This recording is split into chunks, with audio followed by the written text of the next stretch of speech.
What's up, guys? Welcome back to Na-Khan. We've got ourselves a banger of a fight night card, and it's going down in London. Leon Edwards versus Sean Brady in the main event. And the UFC's doing this one right, catering to the UK time zone. Prelims kick off at 1 p.m. Eastern, main card at 4 p.m. Perfect. And what's even better, it's not just the main event that matters. This is one of those rare fight night cards where even the co-main could have title implications. We've got good matchmaking, rising prospects, returning names. Honestly, this is what a standard fight night should look like every week. So let's not waste time and dive right into it, starting with the opening bout. First up, Kudateladze versus Cal Fernandez, two kickboxers who love to reset after exchanges and pick their shots with patience. This one opens the card, and I think it's placed here strategically. Gurum's last win came over Jordan Vucenic, and Jordan is fighting later on this same card. So I think this is a smart move from the UFC to pull viewers in early. Now, as far as this matchup, Guram is the more experienced fighter, and he needs to lean into that. Fernandez has the heavier hands, sure, but Gurum's much more versatile. He switches stances, throws more combinations, and recently started mixing in takedowns after training with Khamzat Chimaev.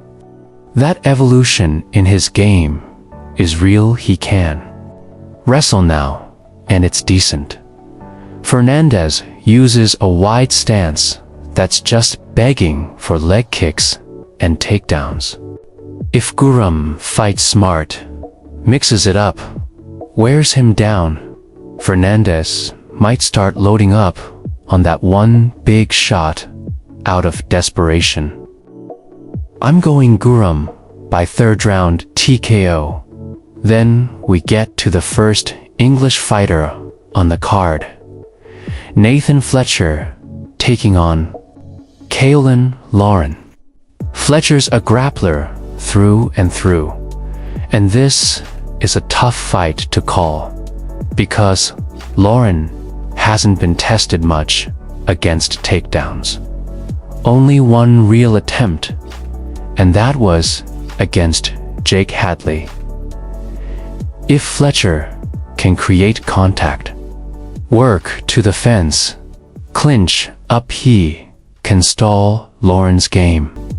Even if he doesn't get the fight to the mat, he can grind it out. Lauren's slow, his head movement is limited, and that's going to help set up the takedowns. I'm going Fletcher by decision.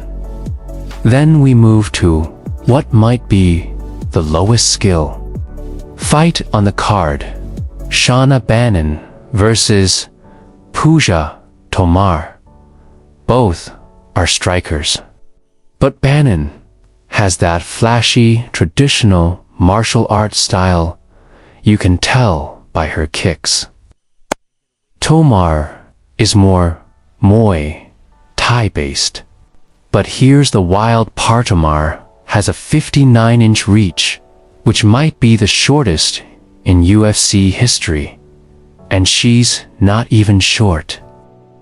She's 5'4", same height as Bannon, but gives up 6 inches in reach.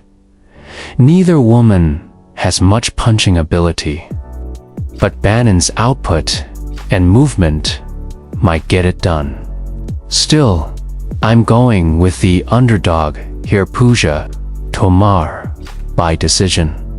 Call it a female Artem pick. Up next, Christian Leroy Duncan versus Andre Buell. CLD is clearly the better striker. His striking's sharp.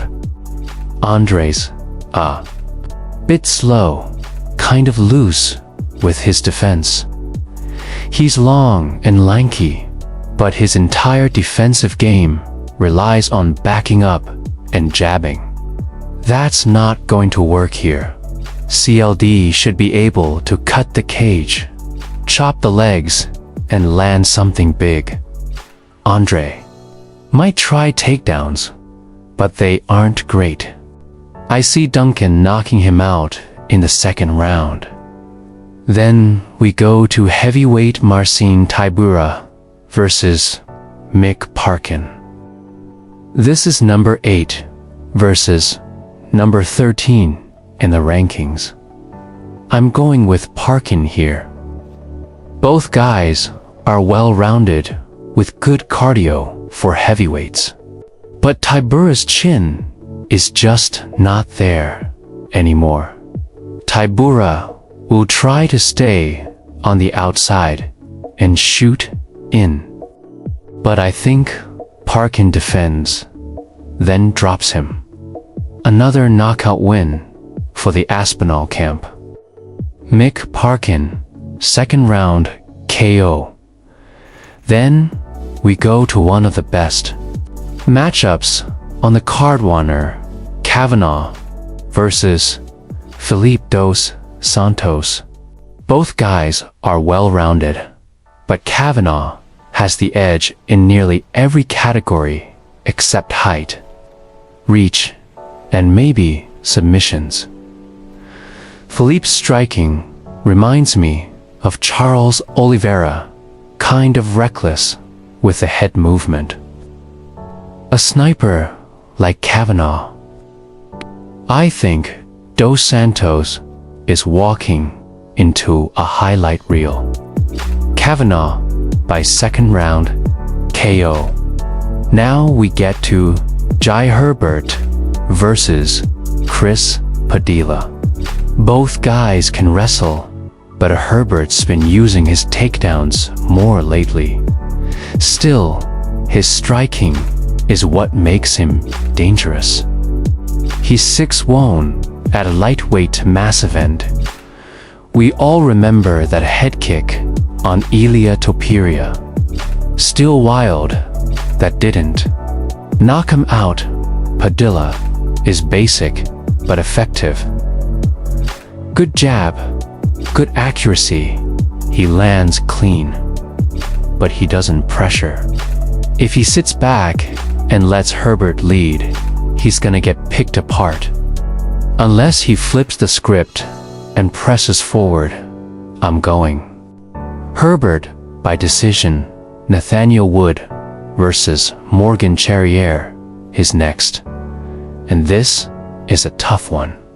Wood is the better fighter overall, but he's a small featherweight and gets dropped a lot. His chin is high, and Morgan's got the power to put him out.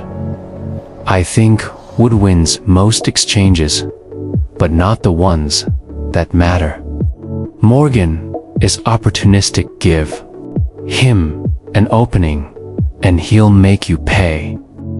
I am going Charrier by third round TKO. Then we have Jordan Vucenic versus Chris Duncan. This is Jordan's coming out party, if it wasn't already. Duncan is a decent, all-round fighter, but just outmatched everywhere here. Jordan is going to piece him up on the feet, stuff the takedowns, and probably finish him inside 2 rounds. Performance bonus incoming. Vucenic by finish. Now we go to Molly McCann versus Alexia Tinara. Tinara's got solid grappling and submissions. And let's be honest, Molly hasn't defended a takedown in her last 4 fights. That's a massive red flag. I'm taking Tanara by second round sub. Next, Kevin Holland versus Gunnar Nelson. Holland's been busy running his mouth on podcasts and not studying opponents literally. Said he doesn't train for their style. And it shows. You can't walk into a fight with Gunnar Nelson without prep. His karate movement is unique. And his jiu-jitsu is slick. Holland has the range and sniper tools. But I think Gunnar blitzes body locks and takes him down. Submits him in the first or second. Goonie by submission. Then we hit the comb engine. Blachowicz versus Carlos Oberg. Jan is the former champ, more well-rounded, and beat Oberg's teammate Adesanya with striking and wrestling. But he's 42, hasn't fought in nearly 2 years. And that's where it gets shaky. Oberg is fast, powerful, and built like a prime contender. Jan has that awkward, polished power and fight IQ, so he can absolutely win this, especially with a grappling-based game plan. But all things considered, activity, age, and speed, I'm going with Oberg by decision. And finally, the main event, Leon Edwards versus Sean Brady. This one's interesting. Leon is the more technical striker with great kicks, solid clinch, game, and underrated wrestling. But if he goes back to that point fighting, passively, you've seen what happens. Sean Brady is like Bilal Muhammad with better submissions. Cardio heavy, punches in volume, grinds you down, and then jumps on your neck. If Leon isn't pressing forward and controlling pace, he's getting drowned. Brady by 4th round submission. And yeah, Brady is the slight favorite here at -165 to Leon's +140. I think that line is fair. Either way, decent value on Leon if you believe in him changing his approach, and good value on Brady if you think he drowns Leon like Bellator did. Some quick betting notes. Goonie is a slight favorite over Holland, which I agree with. Oberg is a big favorite, almost too big. Plus 240 on Jan is tempting. Vucenic, CLD, and Kavanaugh are great parlay pieces. Loner Kavanaugh by KO is +275. That's solid value. Tomar is a live underdog against Bannon. Fletcher is a good pick in a near pick'em, and Gurum's odds are a bit wider than expected, but he should still win. If you're looking for the best underdog pick, it's probably Jan Blachowicz. Best overall lock, Jordan Vucenic. That's my breakdown for UFC London. What are your picks? Favorite fight of the night? Let me know in the comments. Leave a like if you enjoyed the video, and I'll see you guys in the next one.